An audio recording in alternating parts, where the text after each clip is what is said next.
Hey guys, Josh with Oki here. And today, guys, we're going to cover some things that are a little bit different than we traditionally would do.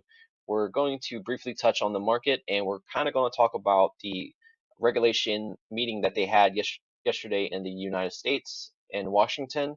They had the regulators, they also had the top CEOs from like Coinbase, FTX, and Stellar on the floor talking about the future and what they need to better help cryptocurrency with regulation, not the typical approach that the US would usually go, which would be jumping in, regulating things, and then figuring out how to work around the regulations later. One of the things that they covered was that the US overall lacks innovation, especially with our current SEC chairman that we have. So, one of the things they want to do, hopefully, is take a more understanding approach and a more hands-off approach and let us as creators in the traditional crypto field come up with our own regulations, our own strategies, our own technologies, because the current system that is done by fiat traditional markets, they don't work. They have too many regulators in the way, and that's not good for innovation. A lot of other countries, they pass a lot of different laws and a lot of different things that help their communities a lot better than the US. And if we're going to be able to compete, then we have to be able to take a lot of those, um, ball and chain, for lack of better words, off. So let's kind of dive into what I think we should be paying attention to.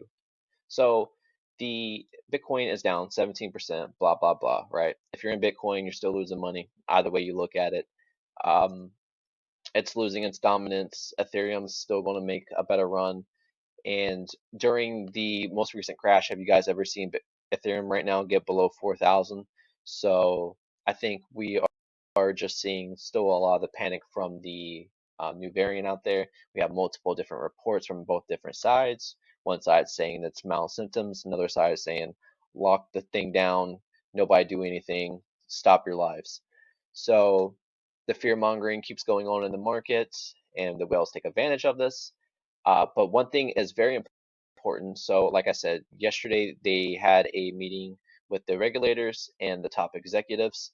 And then earlier this week in the US, we had some data reports come out about our job numbers, and they weren't really that good. So, basically, that's helped with the sell off that we're continuously see. I mean, right now it's almost 7% with Bitcoin in the last 24 hours. We also have the CPI data, which is going to talk about inflation tomorrow at 8:30 in the morning. And I'm assuming that if we have something more than 6.5 to 7% inflation, then we're going to see massive sell-offs in crypto, in stocks, bonds, and anything in between. Everything's going to sell off tomorrow. And then we also have bad news bear on Tuesday, because we have Jerome Powell coming out on TV, and he's going to potentially talk about tapering, stop the money printer, stop them buying bonds, stop them basically helping inflate the current market that we're in. Not just cryptos potentially in a bubble, but obviously the stock market as well. So obviously bad news bear. The market is reacting and pre-reacting to what could potentially happen next Tuesday. So tomorrow, Friday morning in the US, we could see massive sell-offs again in crypto. So just please be aware. Right now we have Bitcoin fluctuating at obviously 47,000, and it's really struggling to try to get over the 50,000 range. If we can get around 50,000 by before Tuesday, then great. But the problem is obviously we're on our way down. We have CPI data coming out tomorrow in the US. I know a lot of my viewers may not be in the US, but it is important what happens in the US, because the US does dictate the way the money flows throughout the globe. So right now we have been trying to obviously hit 50. We've been rejected multiple times. Look, 1, 2, 3, 4, probably even 5 times. And now we're going down between my yellow lines here. So if you want to look for a good buy opportunity, then I'm assuming that we can probably bounce down to about 42, 43,000. That's where we're headed. I mean, it's clear, right? I mean, we haven't crossed that line. We're going down. So if we get back to this point, it could be a great opportunity for you guys to buy up some of your coins you were looking at massive, probably 70, 80% discounts from their runs, we could get as low as 40,000. I mean, you see my two ranges that I'm thinking that we could go. And worst case, we get down to 37,000, 38,000, 35,000. It could happen. I mean, we are on the way down. But I want to make something clear, guys. With inflation really, really high across the globe, doesn't matter where you are right now watching this, people are going to be looking for safe havens to put their money and actually to earn a return on their investment, and stocks aren't going to do it. So eventually crypto will have to make its recovery. It's not going to go down forever. You have Michael Saylor, which is one of the biggest companies in the US. They own MicroStrategy, and just a couple months ago, if not like a couple weeks ago, they bought something like 400 million, 500 million Bitcoin, and this is when it was around 50,000. So do you think those multi-billionaires want crypto or Bitcoin to go down to 20,000 or whatever? I mean, I guess they can afford it, but let's just be realistic. So they don't want this to go down too much farther, but I do see potentially we can get down to 41,000. But this is not really what's important about this video.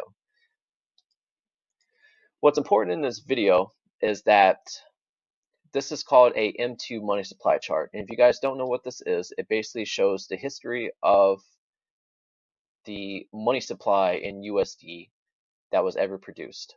So it goes as far back as like 1959, and I think there's some charts that go back to like 1920.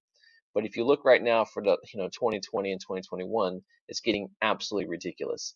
I've read a report. Basically, what it's saying is that the amount of money that was printed in 2020 and 2021 was something like 80% of the entire USD global money supply was printed in just 2 years alone. And this is obviously the consequences we're seeing across the world, as well as bad policy. Now, the regulatory meeting that was done yesterday went very, very good, I think, for us, for crypto as a whole. Okay, so the crypto executives, which was in charge of like Coinbase, Stellar, and I think USDC was there as well. The policymakers want to take a stance of not necessarily regulating the market where we can't function, okay, because there are limitations. You can't just get KYC on people throughout the world, especially on decentralized exchanges. There's no way for these people to know whose transaction. It's all done automatically on nodes. So not one person controls any of that. And there's no way for the other person to gain financial information about that. So this guy here, this Mr. McHenry, I guess, says that we should embrace crypto, we should understand crypto, and we should be international leaders. Like I said, if the U.S. will take a more positive stance for crypto overall in the market, this will be a positive thing. And like I said, this is Congressman McHenry. I'm going to post this video in our Discord channel. If you guys have not, go ahead and check out in the description of this video. We do have a link to our Discord, and we do talk about these things daily and try to bring you guys up-to-date information in there. But this is true. This guy says that if the US does not innovate, if we do not embrace cryptocurrency, then a lot of it will be done offshore anyways. Look at DeFi.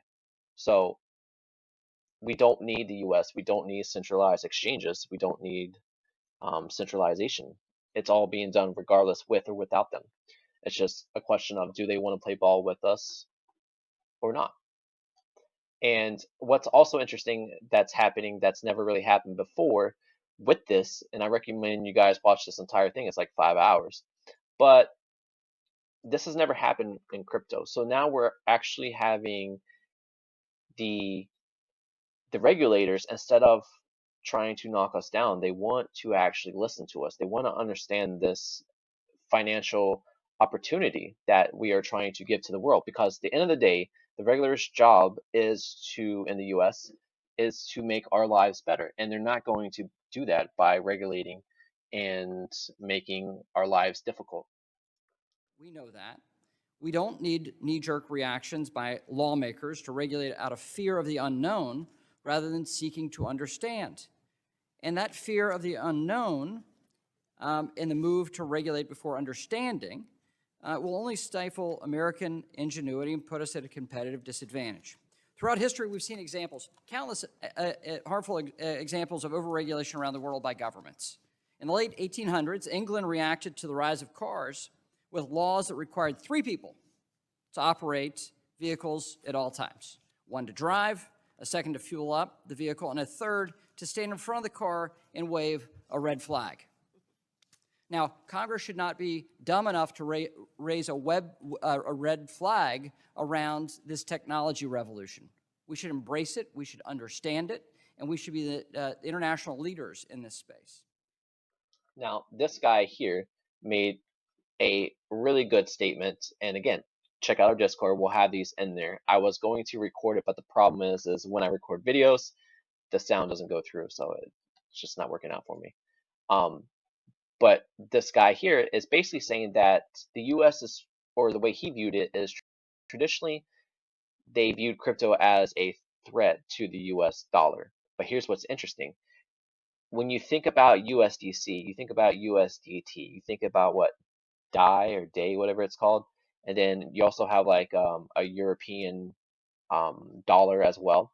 So this guy is saying that he finds it interesting with all the cryptocurrency in play, the underlying way that people like to transact is by using a stable coin, and it's pegged to the dollar. So what could potentially happen when you guys think about it is globally, the US dollar could be the standard, which I mean it is, but could be the standard that all these transactions are done, and it's basically going to have mass adoption. The number one thing that people, especially in smaller countries, strive to get their hands on is the dollar, right? Especially countries that don't have like bank accounts, or they don't have access to bank accounts or whatever. Their goal is to get as much of the dollar as possible. And with cryptocurrency, especially with USDC and USDT, it allows people to get their hands on these dollars as easily as possible. And that's a game changer. And another thing they wanted to point out was that with the current China wanting to come with their own cryptocurrency, China coin or whatever it may be, if the USD as a stable coin is the global transaction currency throughout the world, then this is going to be a huge competitive advantage over countries like China when you think about it. I mean, that's just insane. And one of my concerns about crypto is that it would present a challenge to the supremacy of the US dollar as the world's reserve currency. But what I have found striking is that the leading stablecoin issuers have actually chosen to peg their stablecoins to the dollar, which strikes me as a vote of confidence that reinforces rather than challenges the status of the dollar as the world's reserve currency. So what are your thoughts on the relationship between the dollar and the crypto? Is it as contradictory as many have feared, or could it be actually complementary? I'll answer that. I actually don't think that it's contradictory at all. What people want is a U.S. dollar bank account. Everywhere in the world, people want to be able to have U.S. dollars. And actually, that's the hardest thing to get. And crypto is a tool for a lot of different things, including bringing communities together. But what people want in order for their everyday spending, it's dollars. If you're in Argentina, you want dollars. If you're somebody anywhere in the world, you want to have access to dollars. And that's the hardest thing to get access to right now. And that's why tokenized dollars is so valuable, because you don't need to have a bank account, yet you can have access to the dollar-based system. And a very, very important tool for inclusion. So we also have this dumb nuts here. Whatever congressman this guy is, he's basically a paid actor probably, right? He's backed by all the big banks, all the big capitalists, and basically this guy comes out and he's basically saying, the biggest threat to crypto is crypto. So he comes out and says something like Dogecoin, and he comes out saying hamster coin is going to take over this coin, and crypto is going to take over crypto coin. And basically, you just have people like this up here on Congress And thankfully, this guy is actually up for re-election in the U.S. Right now. So hopefully we can get somebody that we like in his position and progress this forward, because people like this are just ignorant in the space. So he was mentioning hamster coin, and what's funny with cryptocurrency, right, is that there is actually a hamster coin, and since this guy's mentioned it on live TV, it's made a run. It actually ran up to something like 27%, 38% or something, and now it's 13%. But it just goes to show you the funniness of the crypto world, right? But overall, the sentiment and the crypto space is going to be very, very positive moving forward, even though we are obviously crashing in the market. So just pay attention, guys. This is just pure whale manipulation, and you could call this a accumulation phase. I think anything around your lows that you're comfortable with in most coins, you should probably start scooping up. I think it could still go lower, 20% at least minimum, if not more. But you have to train yourself to start buying at the bottom. Don't just buy at the top if you're doing that, right? So when things are red, start buying. If I was to show you Altura, which we've talked about when we first started creating this video, today it's down 22% in the last 24 hours, I think, right? Yeah, 22% in the last 7 days, it's down 52%. And over 30 days, it's down 63%. So ask yourself, if we were just at our these numbers here, okay, and we were all buying around this time, I think most of you guys that are watching this video, we were buying around this time, right? So ask yourself, why are you not buying now? Sure, we can go lower. I've bought plenty of these dips that I thought were the dips, and we've just gone lower and lower, and I'm totally fine with that. But this is across the board. It doesn't matter which coin you guys are looking at. Right? I think Metal Heroes is actually still one of the coins. Yeah, they're down too. So they're under 20 cents. And they were actually fighting for a while to stay up. They really haven't fallen yet. See? They really haven't had their fall yet. They're just now starting to roll over. So hopefully this video helps you guys. Guys, make sure you please like the video if you found it entertaining. Make sure you subscribe, do the bell icon, all that bull jazz, because we are obviously trying to step up our game, come out with more videos. We are also working on a project called Kosher Coin, and make sure you join our Discord in the description down there.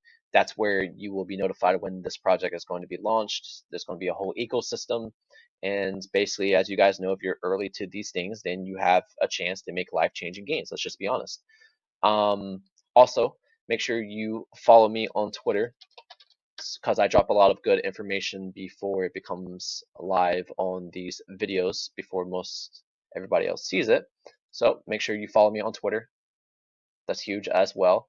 And guys, we'll bring you another video as soon as possible.